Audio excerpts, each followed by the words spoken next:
থেকে আসুন মন্ডল অফিসে আসুন, আসুন বিধানসভা অফিসে আসুন, আসুন বুথ পার্টি অফিস, অঞ্চল পার্টি অফিসে ডেকে স্বামী স্ত্রীর বৈঠক করতে বসে আছে। কে বলেছিল এগুলো? আমাদের কাজ। তাহলে থানাগুলোকে আমরা রাখবো কেন? তুলে দিই কাল থেকে। আপনারা যদি বৈঠক করে নিতে, প্রথম কাজ হচ্ছে জমি জমা সংক্রান্ত সমস্যা, দুই হচ্ছে স্বামী স্ত্রী মানে পারিবারিক যে সমস্যা কোনো মিটাবেন না।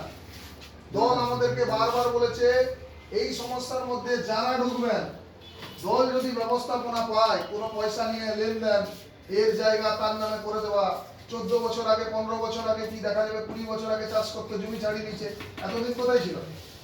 পুলিশ প্রশাসন ছিল, কোর্ট ছিল, তারা কেন যায়নি? যদি পুলিশ শুনেনি কোর্ট তো শুনবে। তারা কোনো সময় কেস করেনি, সরকার এসছে, চলো এবারে বিজেপি পার্টির কিছু লোককে দিয়ে ঝান্ডা পুঁতে আর পরিষ্কার কথা, অবৈধ জায়গায় ঝান্ডা পার্টির ঝান্ডা আমাদেরকে ব্যবহার করতে দিয়েছে। কার জন্য? এটা ঐতিহ্য আমাদের। শত শত মানুষের প্রাণের বিনিময়ে ওই ঝান্ডা আমরা ধরি। কি করছে? জমি দখল করতে গিয়ে ঝান্ডা মারছে, লোকের দোকান দখল করতে গিয়ে ঝান্ডা মারছে।